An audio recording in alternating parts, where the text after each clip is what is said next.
Why are you afraid to use the power of your voice? Stay tuned and find out. Welcome. Okay, here's the question. Serious? How are we dark horses? You know, the ones everyone is betting against, the ones they don't expect to win, place, or even show on the track, and they'll even laugh on us when we talk about trying. How do we show the world our greatness and triumph? Come on. Well, that's the question, and this podcast will give you the answers. Let's go. This is The Dark Horse Entrepreneur. My name is Tracy Brinkman. And push it up. What is up? What is up? What is up, my dark horse friends and family? Welcome back to your weekly dose of your powerful voice learning. I'm your dark horse host, Tracy Brinkman. And you, well, that, my friend, is infinitely more important. You are a driven entrepreneur or business owner, or perhaps just one in the making, right? Either way, you're here because you're ready to start, restart, kickstart, just start leveling up with some great marketing, personal, or business tips and results in order to build that beautiful business of yours into the empire it absolutely deserves to be. That's why I'm here hitting you with today's big interview episode. Today, Ashley Fernandez is going to be chatting with us about stealing your voice, words reflect your mindset, being misunderstood, and why only you can hurt your feelings. Man, this and so much more. Plus, I want to give you a little tease about next week's interview episode guest who took a suicide and turned it positive. As per usual, the Dark Horse Corrals are chock full of personal, business, and marketing gold spilling from every corner of the Dark Horse Entrepreneur HQ. So let's get to the starting gates and go. All right, my Dark Horse friends and family, today's guest is Ashley Fernandez. Now, Ashley is a marketing manager for a $4 billion company turned online messaging and marketing coach. She's a certified hypnotherapist and an NLP practitioner. My eye teeth just tripped over my tongue and I couldn't see what I was saying. Anyway, and this is going to be a low energy kind of episode. Not. Ashley, welcome to the Dark Horse Entrepreneur. How you doing tonight? I'm so good. Yes. No low energy. No low here. energy Especially here. When you and I are talking, the energy is super high. Yeah, So we I'm have chatted so a excited few to hear. times, and you were just saying that first kind of discovery call where you're like, do I want to have this guy on my podcast? You were like, and I remember it. We were just riffing, having a grand old time, sharing ideas, chatting about all kinds of stuff. And you're like, man, I should have recorded this. Yes. It was such good, such good nuggets in that first call. And I was like, man, this should have totally been recorded. That could have been a podcast episode. That all by itself, right? Just those impromptu. Yeah. I love those kind of conversations. It's kind of like how reason I kind of started doing the guests on this show. Because those kind of conversations, those are money. And for our audiences, yours and mine, to kind of be the little elf on the shelf or angel on the shoulder as we're having those conversations, they're going, they're going to get their own nuggets from it. So let me hush my babbling mouth because I want you to tell your story, the good, the bad, the ugly. Obviously, there's a story there from a $4 billion company marketing manager to where you are today, and little as much as you want. And man, we'll just take it from there. Okay, I'm a talker, so I'm just going to go ahead and forewarn. I'm going to try and make this as short as I possibly can. But I will, everyone shares their kind of like rags to riches story, and they start from like the day they were born, right? I'm not going to bore you with that one, but I will say I did grow up in a household that was very poor. We were considered very poor. My father was an alcoholic. My mother was not the best mother in the world. Is the best way to say it. But basically, when I was 13 years old, I found my dad dead, which was a very horrific thing for me. And it was this kind of moment in my life. I actually remember the day my mother got angry with me because I was so upset, and she wanted me to speak to the cops. And I just couldn't calm down. And she said, you need to calm down and speak to these cops. And I remember at that point in my life that I was like, I'm never, ever going to let someone steal my voice. Absolutely not. I remember it was just this pinpoint in my life where, I just decided that I was going to speak. I didn't care what people thought about it. I didn't care if it, offended people. I needed to speak, and I wasn't going to have my voice silenced. And like that was kind of the very beginning, right? And then I also was told that college was a waste of time, that our family didn't go to college. And so I just said, watch me, and decided, to go to college, and ended up getting an international business degree. And I minored in marketing and Chinese. So I just said, I'm going to climb the corporate ladder. I am going to really show people that I can do it and share my ideas, speak my voice. I quickly realized while I loved marketing, I hated corporate because, again, my voice got silenced, right? Yeah. Creativity got stifled. So I decided, to go on a whim and do something completely different, which was dental assisting. I know, totally random. I was in dental assisting for about a year and a half, and I realized I really miss marketing. And so I started doing marketing on my own. And I had created a blog, and within less than a year, I replaced my 9-to-5 income through my blog and building relationships. So I basically quit my 9-to-5, took my blog full time. That turned into speaking engagements. That turned into coaching, people asking me, how in the world did you do this? That got me into the coaching world, really. And what I really loved doing was helping people overcome these mindset blocks to be able to articulate what it is they did, what they were passionate about, right? What kind of fell into using their voice. Then I also went down the whole self-development rabbit hole, right? Because I remember hearing Tony Robbins for the first time, and I was like, what is this wizardry?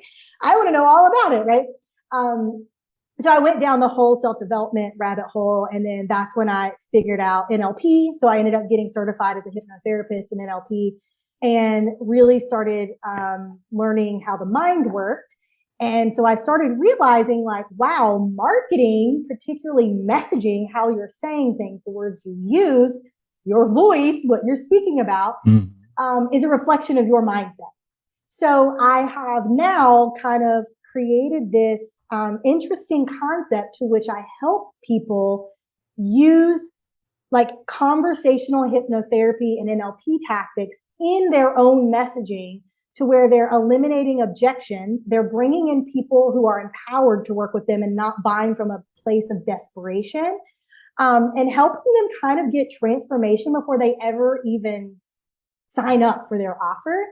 And this has allowed me and my clients to close high ticket sales without a sales call, because the content is so specific and spot on to speaking to the awareness and the thoughts of the ideal client, and then articulating your offer right in your content to where people are like, they self-identify with it of like, yeah, I'm a perfect fit for this program. And I want to work with, Ashley, because she speaks so different than everybody else. And she actually is showing me the patterns that I'm having with my thoughts and why it's helping me get this result, and et cetera, et cetera. So yeah, that's kind of me in a nutshell. I don't love the like rags to riches story. I don't even think I have a rags to riches story. I think that, I'm still kind of in that messy middle. And I think that's really relatable. I actually love to talk about like sharing the messy middle, because I think a lot of times people are afraid to use their voice, and if they don't have it all figured out. That makes sense. Yeah, that's a great point. So many folks are, I do think I have to agree with you. They're so afraid just to say the words, right? And it's okay when they're in their little protected group of friends because, I can talk to Ashley because Ashley understands and she won't judge me, right? Where the rest of the world will judge you. Well, you know what? There's probably a handful of people that may actually, they'll judge you. And some of those folks might actually say it to your face. The rest of them may be behind your back. But at the end, who cares? What about all of those people that are out there that are like, dude, tell me what you think because you're doing what I want to do. How did you get there? What is it? You know, all these little things, man, open your mouth, use your voice is an amazing message to get out there. I almost feel like we have a title for the episode already, but we're not done yet. We just started, right? We just started. And I want to talk on that point for a second because please. I feel like a lot of people are so afraid to show up and use their voice because they, one, have a fear of being misunderstood. That was a huge fear of mine, was so afraid of like, what would people think about me? Like, am I going to say something that can be misinterpreted? And then all of a sudden, all of these people have these like negative views of it, right? Like that was a huge fear of mine. Right.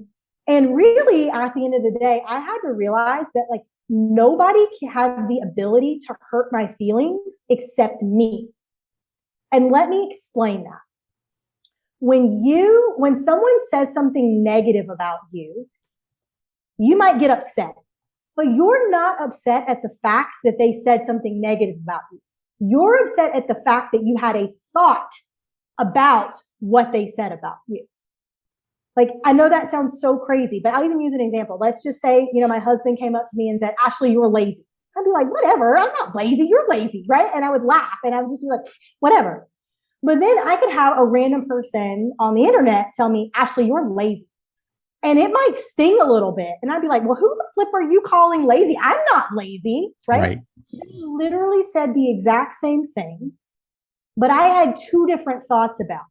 And two different scenarios happened because I had different thoughts, right? And so it was like this moment of empowerment of like, no one can hurt my feelings except for me because I have a thought about it. Mm-hmm. And I even say when you speak from that perspective, you also have a lot of empathy for people.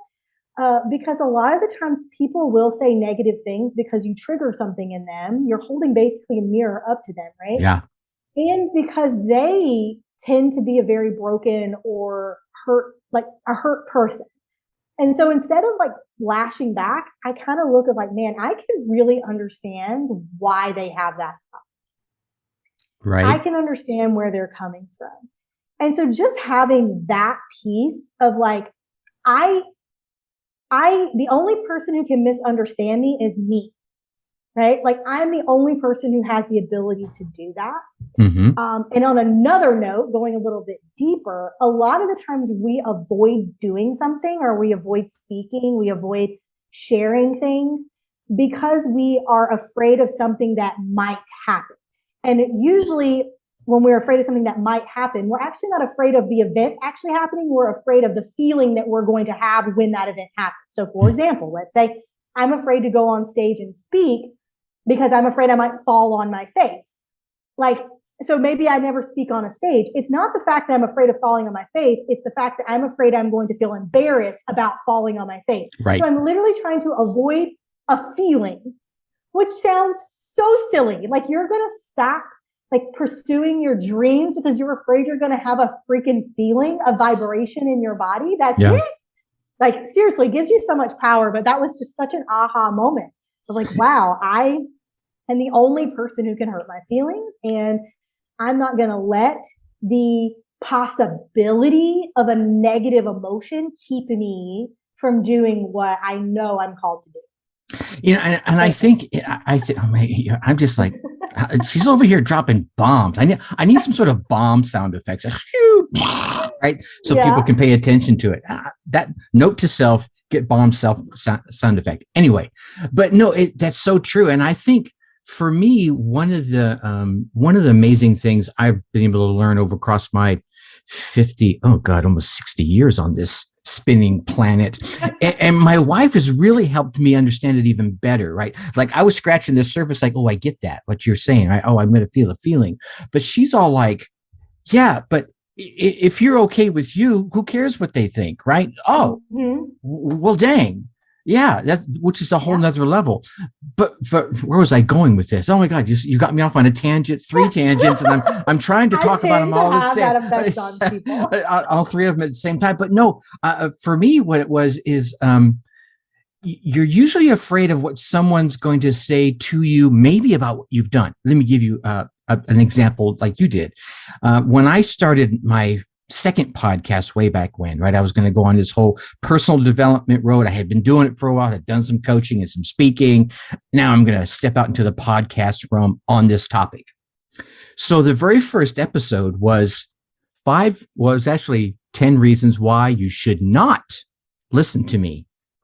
And it was all those things that I felt were weaknesses, chinks in my personal development armor, right? I wasn't a perfect guy. I'm still not a perfect guy. Here's some of my flaws. And if you're looking for that perfect guy, do not come listen to me, right? If you're looking for someone that's got all the degrees after their name, do not come listen to me. If you're looking for someone that hasn't stumbled, bumbled, tripped, and fallen, right? And I laid it all out there. I opened up the mask and put it out there, warts and all, right? I said, you're looking for someone that hasn't been on the dark side of the streets of Southern California, man, I am not your dude. And it was a bit cathartic, but it was one of those things. It was almost for me as like, if I put this out here, then they really can't use it against me because I said, oh yeah, well, I told you that from day one. Right. It was almost like a defense mechanism, but at the same time, it was me feeling, right? It was me dealing with the feeling of, okay, I can avoid tripping and falling on my face on the stage by putting this up here first.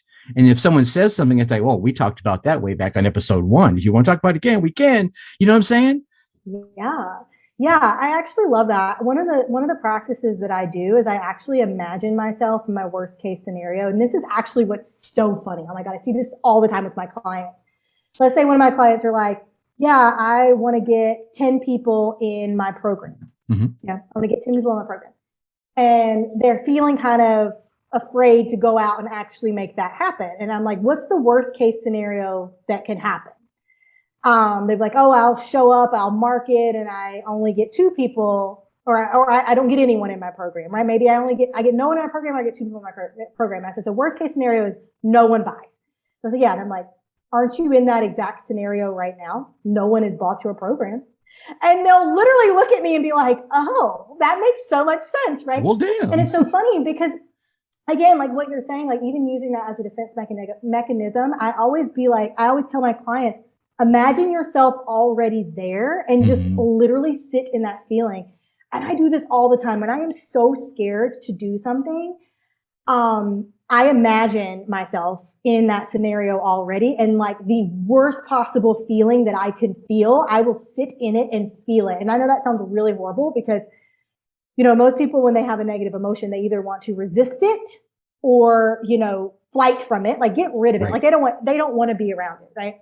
And I actually think when you said earlier, if you're good with being you, who cares? I don't think you get to the point of really truly knowing yourself and trusting yourself and being confident in yourself unless you literally experience your emotions. Because when you can experience your emotions, the whole full range of them, and not make it mean something bad about you, not like resist it, you get all the power. Right. And like I said earlier, no one has the ability to hurt your feelings. But the reason why a lot of the times we give other people the power to hurt our feelings is because we aren't comfortable feeling that emotion. And again, like I said earlier, we think it's because we don't want this scenario to happen. But it's literally, no, we don't want the feeling of what that scenario is going to create. 100%. And so, yeah, the emotions part, I'm like, emotional intelligence is such a really, really big aspect. And like, it doesn't just happen to you personally. Like, again, I help a lot with marketing and messaging. And to me, I can read someone's content and I can 100% feel the emotion they had when they wrote that piece of content, as well as what are the thoughts they had when they wrote that piece of content. And I can also tell you what kind of person they're going to bring in with that content.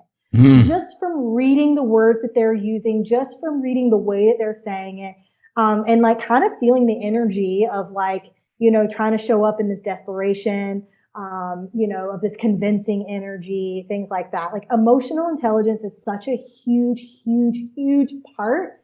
But again, our thoughts create our feelings, right? And so a lot of people try to work on the emotion part without ever changing the thought. And that is where it gets messed up. Because if you're just trying to avoid the feeling, resist the feeling, get rid of it as quickly, or be happy 24/7 without actually feeling those feelings, not gonna happen. You're just going to keep trying to take different actions to get rid of the feelings. And it's never, ever going to give you the result you want. You have to start with the thought. But then also, again, experiencing those emotions. Oh, money. And when you were talking there, it actually reminded me of what I was also going to add in there, that where my wife had helped me drive something home, was the we have the right to feel our own feelings, whatever they are. Yes. Right? It's your feeling. It's from your life. It's from your, like, don't even say you have the right. You have the privilege. Like that to me, like the privilege to be able to feel your feelings. And God, it's so good, because as children, we are literally taught that feelings are bad, right? Like, you have a temper tantrum, you're bad, right? Like, you're sad. How can I make you happy? Let's change it, And we never ever grow emotional intelligence. So then we all grow up to adults, and then we're out here trying to be coaches and strategists, trying to, bring on people's emotions and their thoughts when we can't even hold the capacity for ourselves. Go on and on. Right. And what we're talking about here was really driven home to me in a situation I had experienced in two different events. So I shared with you the story about my daughter, right? And her passing, and being the manly man that have been raised to be a man, right? There's a number of things that you have to do for your family when someone passes away. It's just life, right? You got to make all these arrangements and do all these things and tell all these people and blah, blah, blah, blah, blah, right? So as that, I became that stoic man, right? And held, like you said, I didn't feel my feelings. And it wasn't until I was sitting watching this movie, and the movie was about a father who was holding hostage this room full, what was actually the ER room full of people. And the whole goal was to get to this one specific transplant doctor because his son needed a kidney. And he was a type match for his son. So he was going to commit suicide and have this doctor take the kidney and put it in his son there in the ER room. When I finally came to that realization, and you really didn't know what was going on through the whole thing until like 3/4 of the way in.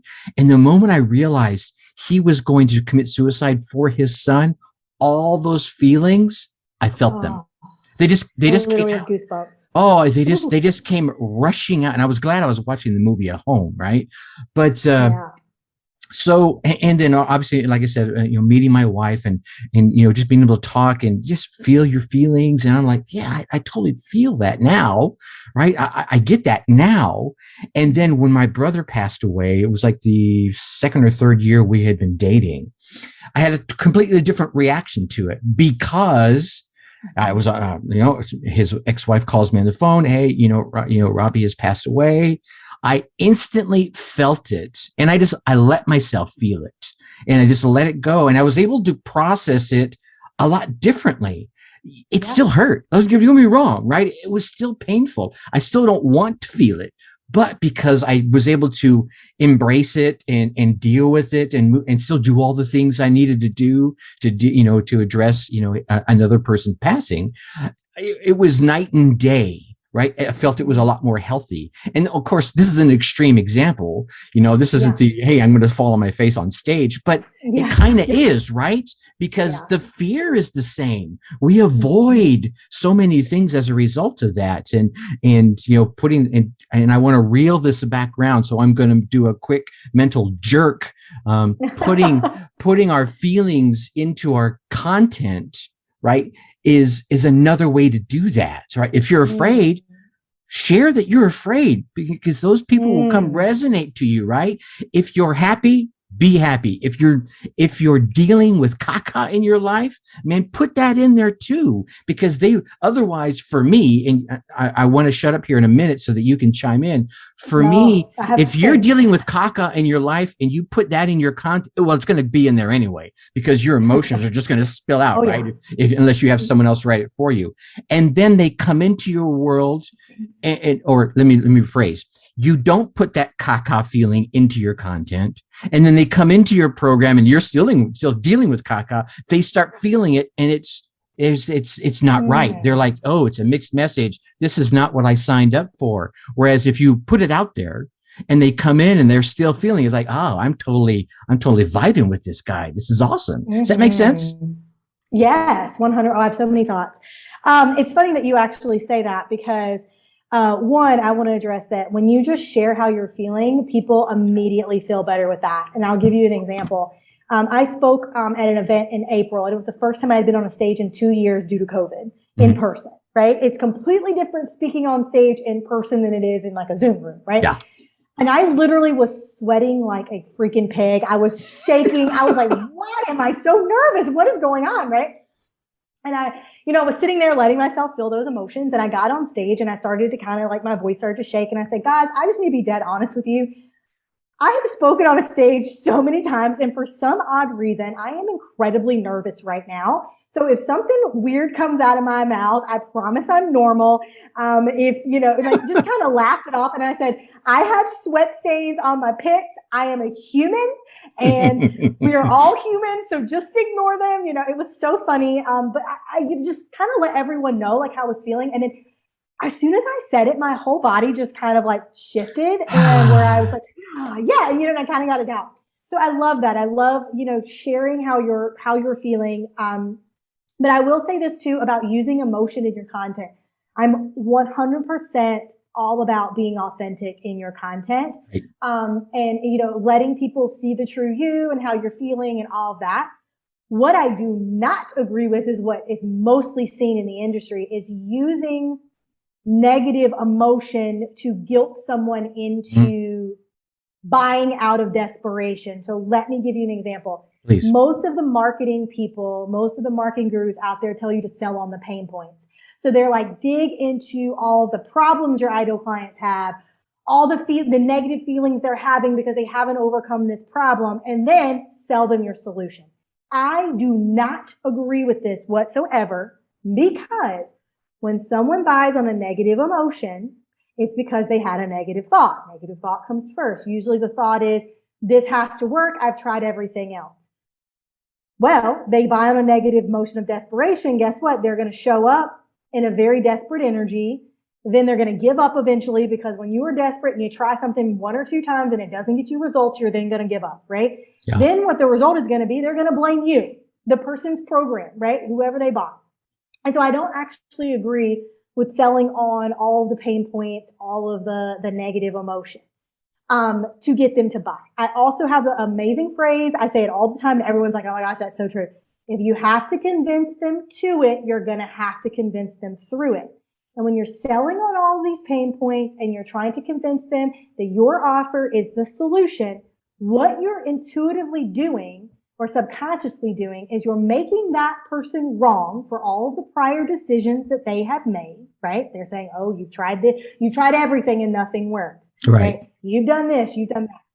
So you're on a subconscious level telling your ideal client that you make bad decisions and you can't trust yourself. But here, I have the solution to you. I am the right person. You're wrong. I'm right. Which then you're having someone buying your program out of desperation, and they're not going to show up to your program empowered and ready to take action and get the results that you need to get. So then you might ask yourself, well, what the flip am I supposed to market to? I get that question a lot. Well, then what else am I supposed to market to? If I don't market on the pain points, what am I supposed to market? I actually say market on the pattern. Look at the thought patterns that your ideal clients have and take it back to the thought, okay? Buying several programs and not getting a result is an action, right? What is the thought that created the feeling of desperation that took the action of buying the offer that they previously bought that didn't get the result that they want? What was the thought that they had?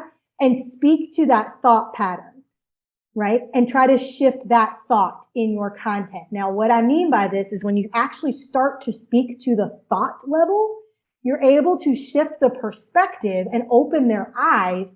And then they're like, oh my gosh, that makes so much sense, right? When you give someone the gift of awareness, they get to then take on the responsibility of changing what they're doing versus you saying, oh, this is what you're doing wrong, but here, I'm going to change what you're doing, right?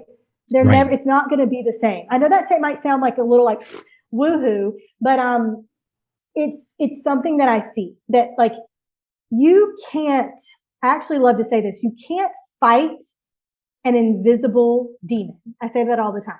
You can't fight an invisible demon. So if you don't know that the pattern and the thought exists, you're going to constantly be out there trying to figure out the how versus changing the thought to begin with. Because again, your thoughts create your feelings create your action, create your results. So that's my whole concept of marketing and doing messaging is, well, yes, I want you to show up and be authentic about what you're feeling.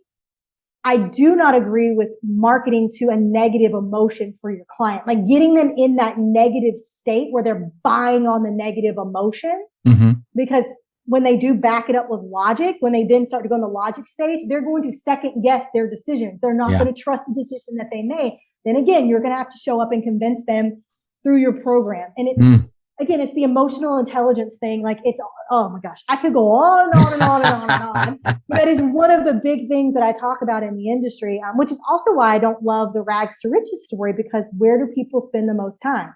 In the rags. Yeah. They spend all the time of like, I felt so negative and I know this is how you feel too. And then all of a sudden they had this one aha moment and now I'm successful. You're now listening to the Dark Horse Entrepreneur Podcast. Right? It's that hero's journey, and they want to shortcut the hero's journey, right? Yes. I know. I could go on and on and on and on and talk about this, but it is something I'm very, very passionate about speaking to, because I do tend to have a lot of clients who come in and they'll say something like, some of my clients get amazing results and they're hard workers, but then I have other that just suck the freaking energy from everybody else and they suck my energy. Mm-hmm. And I constantly feel like I have to hold their hand and hold them accountable. Right. And again, I actually look at messaging a lot of the times. I'll actually share this example. This happened just last week. Sure. I was at an event and this guy came up to me and was talking to me and talking about messaging, blah, blah, blah. And he said, can you give me a 1-minute summary of my messaging? So I pulled up his Instagram. The first thing I saw was he was pitching his offer and he said, I hold you accountable to X, Y, and Z. And I was like, okay. And then the second was he was sharing his rags to riches story where he literally, his moment of transformation was, I then realized I needed to change my perspective. That was like his aha moment. And then he went straight into, and now I own a 7-figure business, blah, went on and on. And I was like, oh, good. Right. And a lot of his content, like he had inspirational quotes. It was just like, change your perspective, change your life, and then the famous quote of like, if something is important to you, you'll make time for it. If it's not important to you, you'll make an excuse for it. Again, right. All these like industry cliches that we hear. Blah, blah, blah. So I looked at him and I said, can I take a stab at what's going on in your business? He said, yeah. I said, So it looks like you have an offer that you have a lot of clients for. But I can bet that those clients' results are all over the board. I also can bet that you have some clients in there who are action takers, but then others you feel like are constantly you having to over-explain things. They are kind of like hot mess express. Then you, on the other hand, feel like you have to show up and do more work to help them get to the result. Not only that, you're also throwing in more work into your program, because you think that if you give them more information, they'll be able to get more transformation. And you are just creating this business that's not actually going to be scalable in the long term. And he looked at me and he laughed and he was like, this is a group program that he had. He said, I actually just considered last week having them do a one-on-one call with me because they don't seem to be getting the information as quickly as I'd like them to. So I stopped and he's like, how the flip did you know that? I said, one, you're messaging, you're literally saying these things. You're not helping them get a transformation. You're just telling them everything that they already know, but you're not speaking into why they aren't implementing what they already know. And no is not a lack of commitment. No is not a lack of importance, right? We could go down that whole rabbit hole. But I asked him, I said, so question for you. He said, yeah. I said, what's your thoughts on hard work? And he like kind of looked at me like, what? I said, what's your thoughts on hard work? He said, well, I think people who get successful by working hard deserve it more and appreciate it more. And I looked at him and he went, oh. And he like had this moment of like, oh. And I said, so what story in your what happened in your childhood where you thought that? And he goes, I specifically remember my dad coming home to the dinner table and saying that the rich get rich off of the hard work of poor people and that they didn't appreciate it or deserve it. Oh. And I looked at him and I said, so do you see how you're on a subconscious level? Your thought is people who work hard deserve it more, deserve success more, deserve money more, and appreciate it more. So he was literally creating scenarios in his head. The thought was, I have to work hard to prove that I deserve it. And so I will appreciate it more. He was literally creating the scenario in his messaging of calling in people that would cause him to do more work. Oh my gosh. Oh, no. Think about it. Isn't that nuts? Like it's this whole cycle. And he goes, holy crap, you're a wizard. And I was like, look, your messaging and the way you say it, your marketing, is a reflection of your mindset.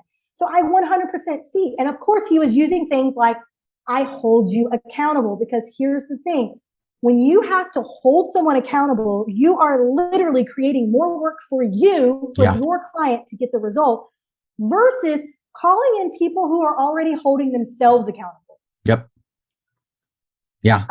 And that begs for folks out there that are listening to pause and look at their clientele, their assortment of customers, right? And say, okay, if I had to look at all my customers and maybe put a smiley face next to their name for all the customers I just love and adore. Mm-hmm. I don't even care how much money they make you. If they can make you $1, they mean nothing, but you love to work with them. And then maybe put a little, unhappy face next to all the ones you're like, every time their name pops up on Instagram, messaging, text, phone, you just like, you get that little cringe. That little thing goes and a little right down your spine. Maybe you don't answer them right away. You answer them, but so you put a little unhappy face next to them. And the ones that are just kind of middle of the ground, maybe just put, that straight mouth. You just, right? Mm-hmm. And now go through those same customers and look at which ones, what's their lifetime value?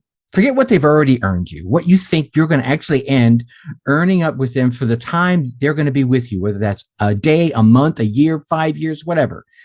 And then if you looked at it, I'm willing to bet you 80% of your revenue will be in those smiley face folks. Oh, 100%. Right? Now, there's going to be a good chunk. Maybe there's a couple of them that might be your top client, but they're they're a sad face folk. If you peeled them away, all that time that you would free up, you would be able to add more smiley face folks. And you want to focus on those guys, and you're saying that just in a totally different way.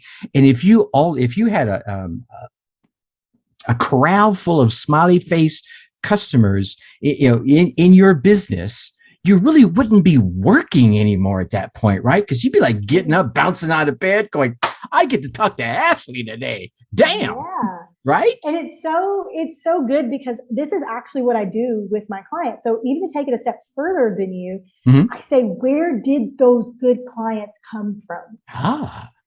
Where did they come from? Did they come from a piece of content that you created? Did they come from a referral? Did they come from an event that you met someone in person? Like, where did they come from? And if it is from your content, what were you saying in that content? And what was your energy when you wrote that content, right? Because I actually see that happen a lot is like people tend to, again, if they have that thought, like this guy too, that I was talking to was marketing on Instagram. He had a podcast. He had a Facebook group. He was on LinkedIn. He was going to networking events. He was. She is not talking about me, ladies and gentlemen, just so you know. Not you. He was creating more work for himself, right? Yeah. But when I asked him, like, I actually do this with my clients, I say, who are your top 5 clients that you have worked with? And we literally pick every single piece of them apart. Where did they come from? If they came from a piece of content, what was the piece of content? If you don't know, ask them. Like I've literally had my clients message their clients and be like, how did you find me? Blah, blah, blah. Right. Which you should know that, by the way, right? You should know that. Yeah. Some people don't take time to do that. Right. But then also on top of that, I also say like, if you had a sales call with them, go back and watch that sales call and listen to what you've said and look at your energy. Right. And figure out how you can really hone in on that more. And then on top of that, within my clients, when we look at their top 5 clients for their program, we break them down into what assets they already had that made them a perfect fit client. What actions had they already taken previously that made them a perfect fit client? And then what abilities did they already have? Like what abilities did they bring to the table? And then my favorite one is what awareness did they already have? This is the kicker. Like this is the most important one. I'm going to give you a really stupid, simple example, but this is something I use example a lot, but people are like, that makes so much sense. Let's say you're an email marketing strategist. An awareness you want your ideal client to already have is that email marketing is not dead. I cannot tell you how many times I see email marketers out there creating content that's like, email marketing is not dead. I want to say, well, duh. If your client thought email marketing was dead, they would not be interested in hiring you as an email marketer. Right. So it's like these type of things. What are the awarenesses that they have? Maybe they also are aware that the average open rate for emails is only 45%. I don't know if that's true. Don't quote me on that, but sure. you get what I'm saying. Like maybe they already have that awareness. You don't want someone to come in who isn't aware of certain things, right? Like you want to figure out what it is. And then I also go on like a psychographic level. What are the mindsets? Like, and that's my whole strategy of creating content is digging into the ideal client's mindset, shifting their thoughts, right? So what are some of the thoughts that they already have? And you can figure this out by looking at the actions they're currently taking and the results that they currently have, right? And you can kind of reverse engineer it. You can put in the R line. The result is they are showing up on Instagram every single day and still not making a sale, right? That could be the result. Still not making a sale. Action is showing up on Instagram every single day, posting 5 times a day. You can see the energy of their post is not that great. Take it up. That probably makes them feel desperate. Probably makes them feel frustrated. What is the thought they have, right? Maybe they think I have to post on social media every single day to beat the algorithm. Stupid thought, but you get what I'm saying. Yeah. If maybe you're an Instagram marketing strategist, you want to change the thought of it's about the algorithm. So you can show them an example of that, right? A silly example, but you get what I'm saying. You can reverse engineer Sure. figure out what are the thoughts that they currently have. Another really great way to do this is look at industry cliches that they've maybe heard over and over again, but it creates a negative feeling for them. I will give you an example. The phrase work smarter, not harder. Not a bad phrase. Not a bad phrase at all, right? Okay.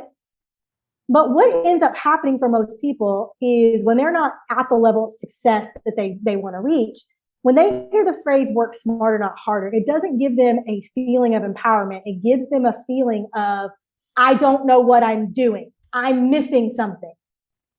I'm working so hard. I must be working stupid. Yeah. So yeah, they have this thought of like, something's wrong with me. I'm missing something. What am I not seeing? They have the solution that I need. And like, I don't know what I'm doing. So that's kind of the thought that they have. And then the emotion is desperation, guilt, sometimes shame, sometimes, cause they're like, I don't know why I'm not better, XYZ. Right. So then, the action that they take is they're going to end up showing up and doing a lot more things, right? Because they're like, okay, I have to do what this person's doing. I have to do this person. I have to do blah, blah, blah. Then the result is they end up working harder on tasks that aren't smarter. Oh, yes. I've seen that way too many times. Yes. And so for me, I come up and I like try to shift the thought of work smarter, not harder. I'll say, look, that's not a bad phrase in and of itself, but this is probably what's happening.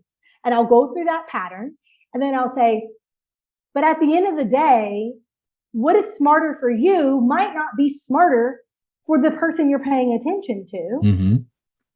This is exactly why in my program, we go through what I call my list method and we figure out what tasks you need to be doing that is reverse engineered from your offer. So you are only doing tasks that are smarter. Then they're like, holy crap, I need exactly what she's talking about.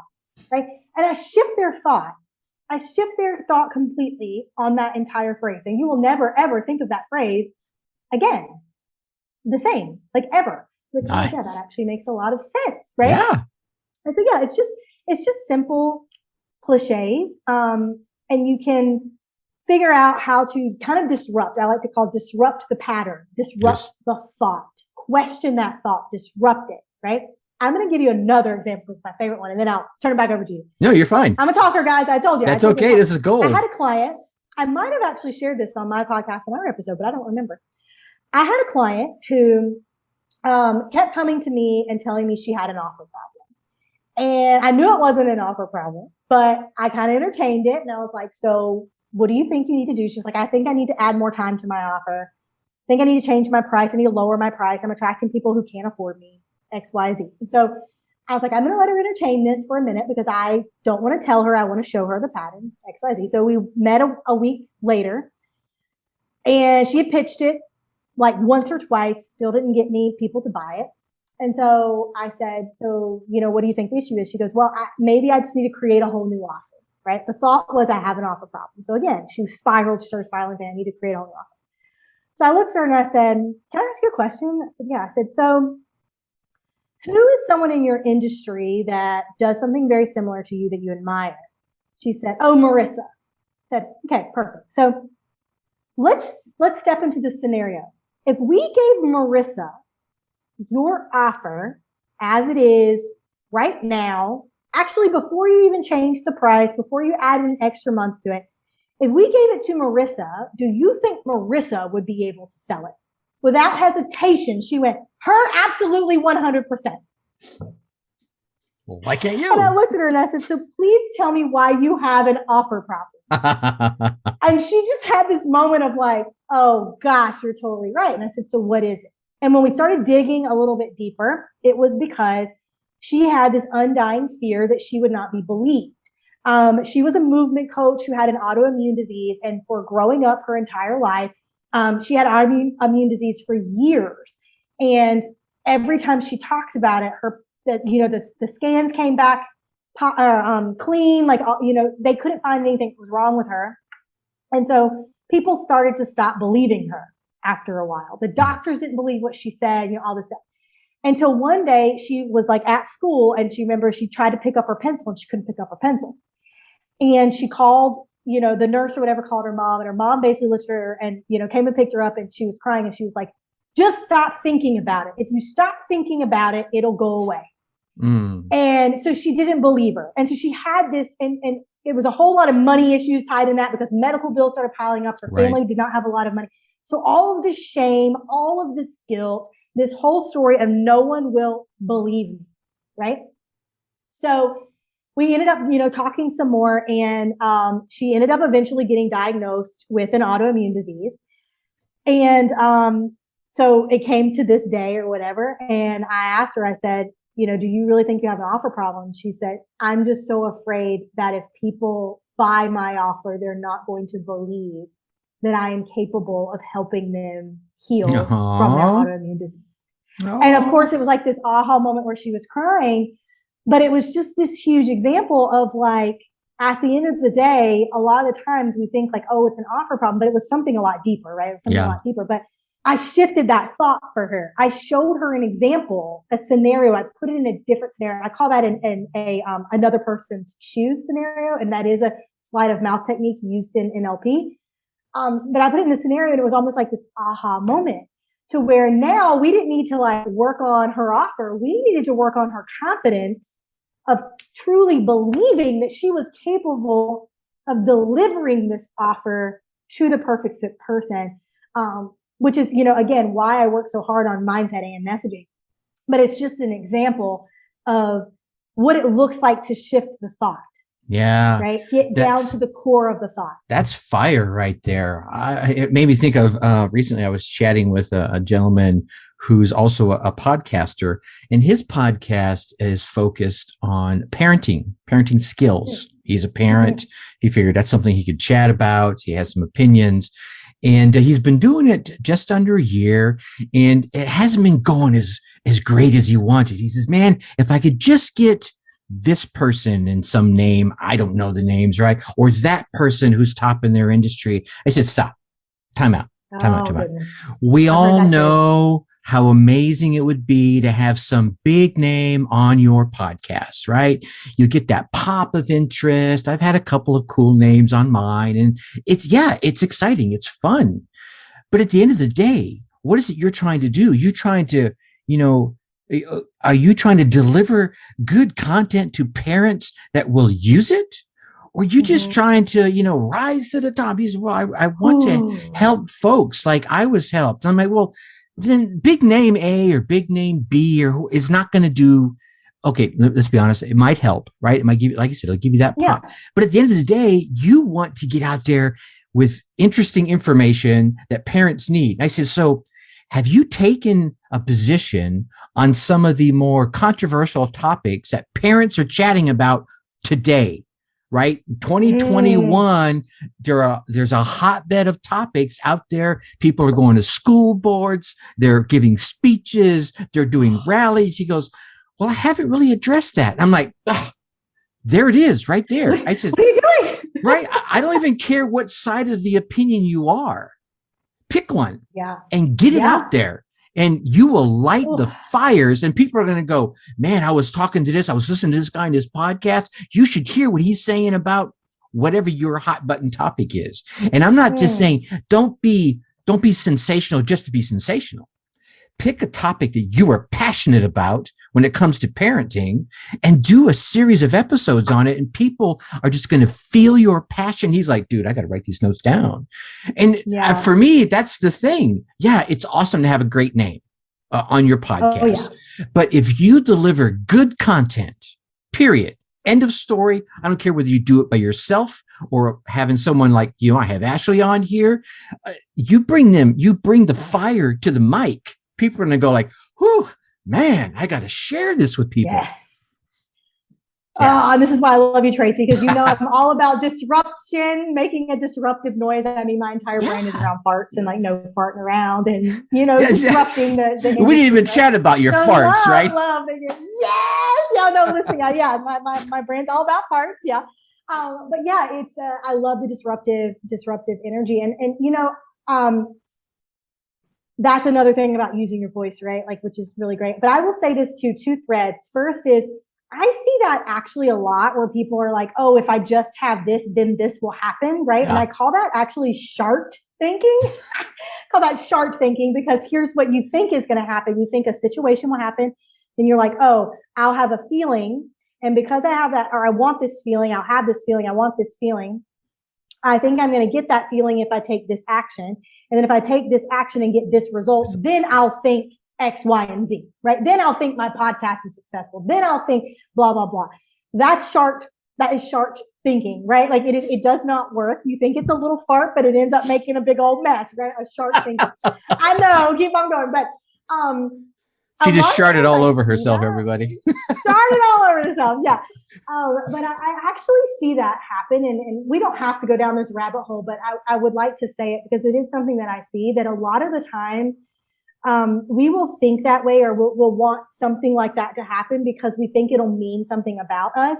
And a lot of the times when we're doing something on context, it's not context, but basically, if we do something with the hope that it'll mean something about us, we aren't showing up to serve. We're showing up to seek validation. Yeah. And we think if this happens, then I am validated. Yeah. And people can smell that energy from a mile away, and that they can smell that crap from a mile away, right? And 100%. So I think there's, this whole thing in our industry that like people truly don't understand what it truly means to serve. They are showing up to seek approval and to seek validation versus showing up to serve. And I think showing up to serve is, again, having that emotional intelligence and also being able to speak what it is you are passionate about. When you said passionate, I'm like, absolutely, heck yes. And you know what? Using the example of my client that I just talked about, she worked a little bit on her confidence. And I said, so do you think that your ideal clients also feel like they aren't believed? And she looked at me and was like, 100%. I said, that is what you need to talk about. She went and wrote a post about that whole story. And I'm getting chills now thinking about it and teary-eyed because it was so powerful. And I just remember reading it and being like, I'm so freaking proud of my client right now. I know, I'm literally over here like teary-eyed. Right. So she basically wrote this post about how she was not believed and how her passion was to truly hold space for her clients to be believed. And not only that, but to take back control of their life through movement, like take back control of like their body so they didn't have flare-ups anymore, right? And that was the thing, is that like they would start to have a flare-up and people wouldn't believe it. They would call them lazy. There's nothing wrong with you. You're over dramatic. You know what I mean? And so she literally used that message, went out and was like, I struggled for a really long time about people believing what I said. I went to doctor after doctor after doctor. And so we literally used that message, her voice, what she was passionate about. Let me tell you what, girl got like 5 leads off of that post. I'm going to say, like, yes, just it's funny is, and hopefully anyone listening to this will feel the difference. You starting the story, how she was, oh, it's an offer problem. Oh, it's an offer problem. Had one different kind of energy. Now you telling the story of her putting that post out there, a whole different kind of energy. So if that's just the energy shift in your telling the story, imagine the real world energy shift that she got to experience by going through that whole, like you said, that one little movement of her thought process from it's an offer problem to I'm afraid of being believed. Oh my God, that's fire. And now I'll even add this little bit too, because this was also a shift in her messaging. And I'll explain this. Before, in her messaging, when she was showing up and pitching, it was very much this is my offer, blankety, blank, blank, blank. And she kept using this phrase, the invisible disease, because most people in the autoimmune community kept saying it's an invisible disease, right? And so she was attracting people who wore their identity who wore their autoimmune disease as an identity. And because they wore it as an identity, they thought they could not do anything about it. They could not change it. So she was getting people interested in her offer who weren't ready to invest in getting help and who just literally thought like they just wanted to stay in their pity party, right? And when she shifted in saying, I didn't get believed, and I finally had this doctor who diagnosed me, and then I started finding these holistic doctors, blah, blah, blah. Just shifting it to talk about being believed, she started to attract the people who were already out there trying to overcome their autoimmune disease and didn't really wear it as an identity, but they were they were trying to get people to believe that they were capable of overcoming their autoimmune disease. I know it sounds like really weird, but no, it's shifting that one. It brought in a completely different client. Yeah, it's funny is that's one of the things I talk to. I say on here so many times that usually the folks that you are called to serve are you yesterday or last year or 2, 5, 10 years ago, right? Because you know them inside and out. And the minute you embrace, we're coming right back to it. The minute you embrace who you are, dealing with your emotions, right, and addressing the messaging, the subliminal messaging that you're not putting out, just what is what I hear you talking about here. Yeah, then you can pull them in and you can help them. Yeah. I call it conversational hypnotherapy because you are literally using words that are are triggering wires in the brain that they're like, oh, and it gives a whole different, you're basically, doing hypnotherapy with their eyes wide open. Nice. And you're right. Figuring out who you are. There's one quote that I love, love, love, love, love. I heard this first from a lady named Stacey Bainan. And she said, it is the who before the how. And I resonated so much with that because a lot of the times people are out there trying to be like, what do I say? How do I get this success? How do I make a sale? How do I do this? How do I X, Y, Z? And a lot of the times they'll buy programs, right? Expecting the how. But if they're not capable, if they're not the person capable of implementing that how, it's never going to work for them. Yeah. And so it was like, you have to do your thinking first. You have to literally spend time with yourself, get to know yourself. And what's crazy is like, that's the work that I did. People are asking me like, well, how'd you get messaging? I said, I heard this. I was listening to an Instagram video. I don't even remember, but she was talking about how she started looking in the mirror and talking to herself and how awkward it felt. And she asked herself, why was it awkward? She said, because I was so uncomfortable being with myself. Ooh. And we are taught as children that being alone is bad, right? Because think about it. When you go to your room to be alone, it's because you were punished. Right. Or under you're restriction. a loner. You're the weirdo in the school, right? Right. And so we're literally taught to not be with ourselves. But the only way we truly get to know ourselves is to be with ourselves. Yeah. Right. To stop and be the watcher of our thoughts, to feel our feelings, to question too what other people say about us. Because again, like I said earlier, no one has the ability to hurt your feelings except your own. If someone called me lazy, I could be like, do I think I'm lazy? I know I'm not lazy, right? I know I'm not lazy. So that does not even affect me, right? So literally just taking time to be with yourself. And that was the work that I did. And then I started realizing how I was showing up and I was saying things differently and I was attracting clients at a completely different caliber that I really wanted to work with. Mm-hmm. Then when we started working on their mindset stuff, I'm like, I can totally see how you're projecting that in your messaging and you're calling in this person, right? Not only that, but I also use sales psychology, all those different things. Right. Not completely mindset, but there is, some use of language and communication and all that. But yeah, that like when you say you are most capable of helping the person who you used to be, I actually struggled with that for a long time because I was like, I'm helping people with messaging. I really wasn't the person who had a problem with messaging. I was the person who had a problem with knowing who they were and then being able to help people in service and articulate how it was I helped using my voice. That is what I used to struggle with. That was the person I used to be. And I realized that just the way that I am helping other people do that is, again, uncovering their mindset and then also looking at the mindset of their ideal clients. So they have the emotional intelligence to hold space for themselves and hold space for their clients and be able to give an offer that is bringing in people who are a perfect fit for it. So yeah.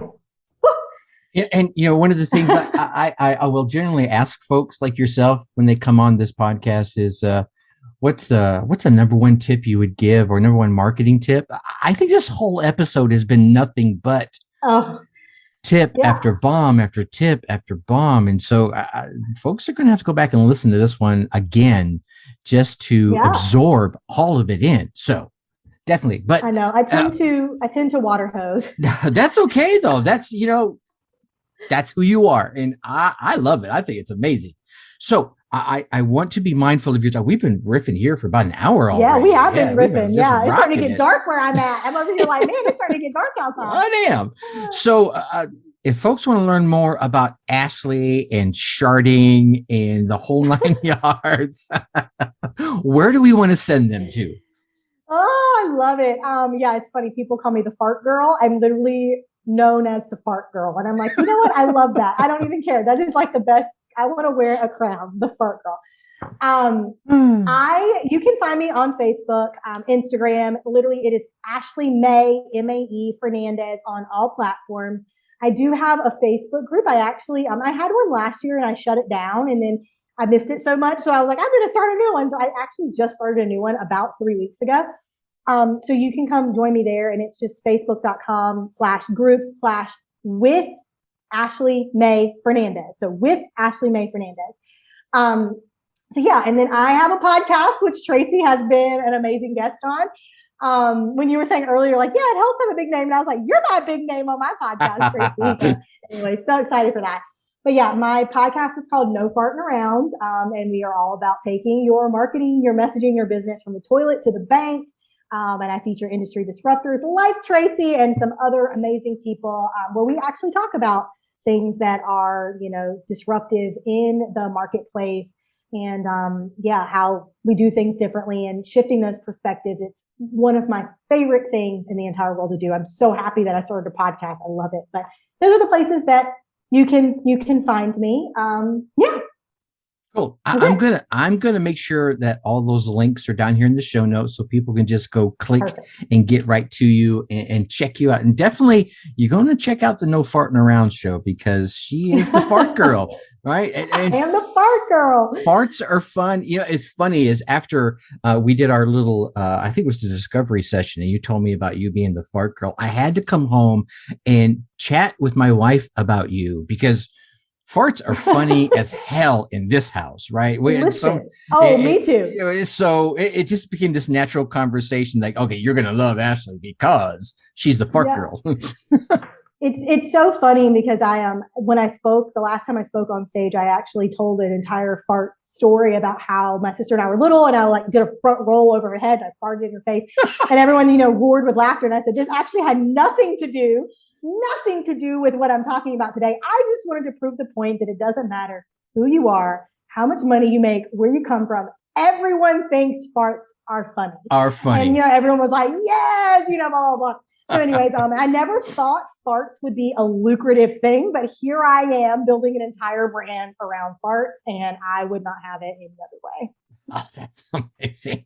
Ashley, I definitely want to drag you kicking and screaming back onto a show probably in about 6 months or so, and just kind of catch up with you, see what new fart jokes you might have or anything else.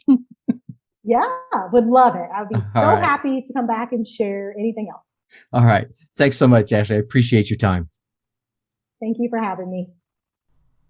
All right, my Dark Horse friends and family, there you have it. Ashley Fernandez dropping some marketing bombs on us. Whew, what thoughts resonated with you? Yeah. Let me give you a handful that resonated with me, and there were so many, so I would probably do a whole nother hour podcast on just all the bombs that she left that resonated with me, but let me leave you with these 4. Thought number 1, stealing your voice. Ashley decided that early in her life, she was not going to allow others to steal her voice. She stepped up and decided that she was going to speak. She wasn't concerned about whether other people thought about it, but she was not going to have her voice silenced. Here's the thing. So many allow situations, events, hell, even politics to silence their voices. And then, later, they wonder why they no longer have control of their lives, their businesses, their relationships. No longer have that control that they once thought that they had. Now, mind you, here's the thing. Ashley wasn't out there spewing hatred or any such thing, downtrodden, those kinds of messages. No. So, let's not get it twisted, right? Her not caring what other people thought was not a reflection of her not caring about other people. Quite the opposite, actually. And I even want to dig a bit deeper on this one. So, because, here's the thing.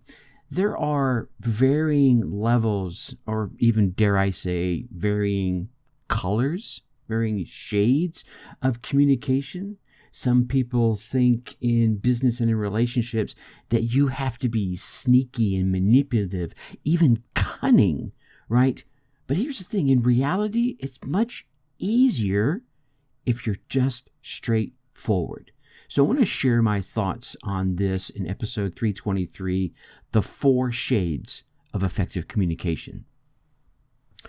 Thought number 2, your words reflect your mindset. And you could also say you want to align those perfectly with your prospect, right? Given the business piece of it. Ashley hit on a really almost magic insight when she realized that marketing and the words that you use in your messaging is really a reflection of your mindset. And if your mindset is not in the right space for bringing in the things that you want in your life, money, prospects, clients, even those close relationships that we need at so many levels, then your mindset is a piece of this. Now, she has created a method of messaging that creates a feeling of empowerment for the prospects, so they come in wanting to work with you versus where they're coming in from a place of, say, desperation, right? It's two completely different types of prospects if you think about that.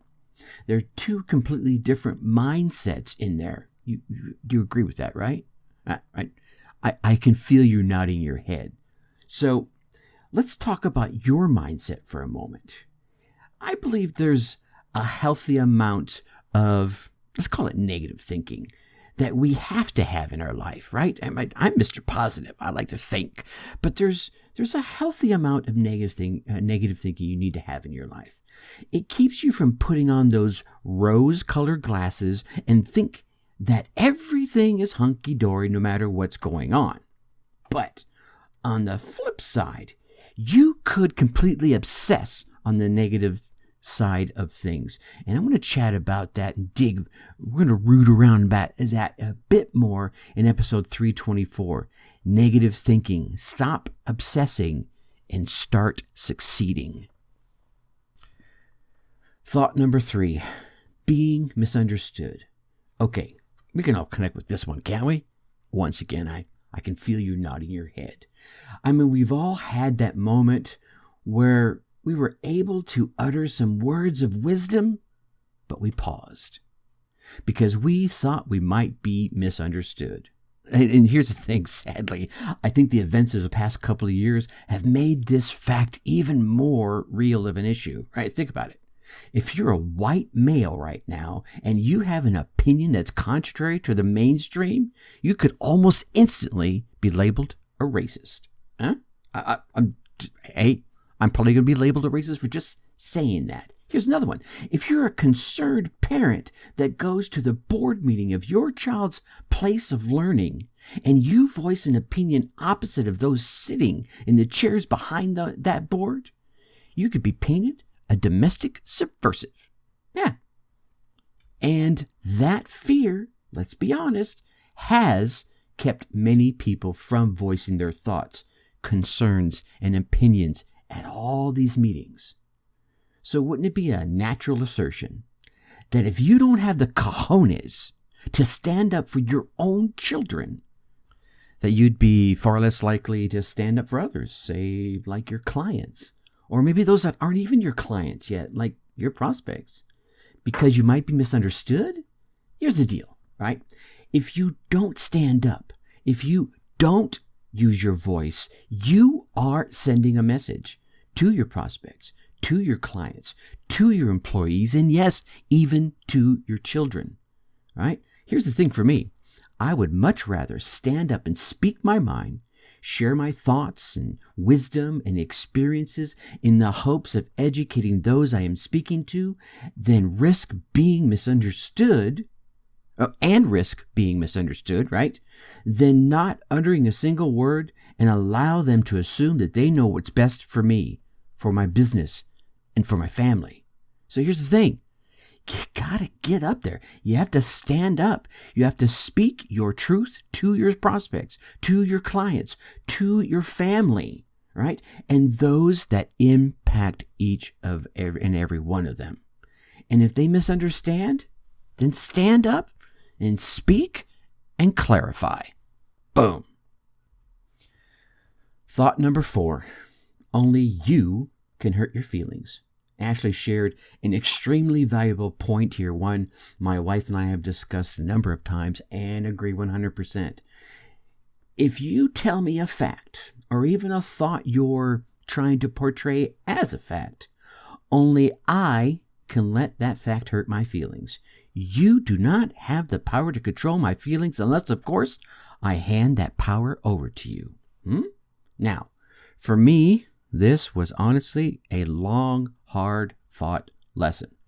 Once upon a time, I handed my power over my feelings to others in the past. And let me tell you, that power was abused and misused time and time again. It was not until I learned this lesson and took it to heart was I able to hear the facts and learn from them, right? At that point, right, once you understand this, when you hear those facts, or even those facts that are just other people's opinions, at that point, you can weigh them, you can process them, and reply to those opinions without heated emotions or even upset stomachs, Because at that point, you're in control of your feelings rather than handing the power over to those to use at their discretion. Now, I know this is a tough one for some to swallow, and I'm not going to go into a whole other episode on this one. Maybe I'll do it sometime, but it's very, very true. Only you can prevent the feeling fires. So with that, you need to be your own Smokey the Bear and get rid of the tinder in your emotional forest, right? So there's no way that someone's going to come along and toss some opinion-based match and light you up. Phew, man, there was just really so much in this episode. I would really encourage you to go back and listen to it again. I know I'm going to, even after I've just listened to it again in this editing session. But here's the question. What inspiring ideas, tips, or thoughts resonated with you? Whatever they were, I want you to take a moment and write them down. Really, I say it all the time. If you could do it right now, take that moment right now and write down that one idea or thought or tip that just kind of clicked with you, made you go, oh, I totally get that. And then get out there and put it into action. Get out there, run your race, get your results, then come tell me about it. That's it. Really, that's why I put my email out here. Email me at tracy@darkhorseschooling.com. Share the tip or idea that you came away with, how you put it into action, and what results you got. Heck, bring you on the show and let you share your success story with my audience. All right, now, next week, right, we have an awesome interview episode guest, Kristen Stovall, who took the terrible tragedy of her husband's suicide and turned it into a creative positive. Yeah, there's some real power must be heard here. Now, I know you want to keep getting all these valuable tips and inspirational stories from the guests I'm lucky enough to bring on. So please go on down there, hit that subscribe button. And hey, as long as you're down there, go ahead and drop us a 5-star rating. Leave us some kind words in the reviews. Ask questions. Leave comments, share your thoughts and opinions. You're not going to hurt my feelings, all right? And of course, do not keep all this entrepreneurial GOLD all to yourself. Share the podcast with other entrepreneurs and business owners that you know would get value from it. And with that, I'm going to leave you as I always do. Think successfully and take action.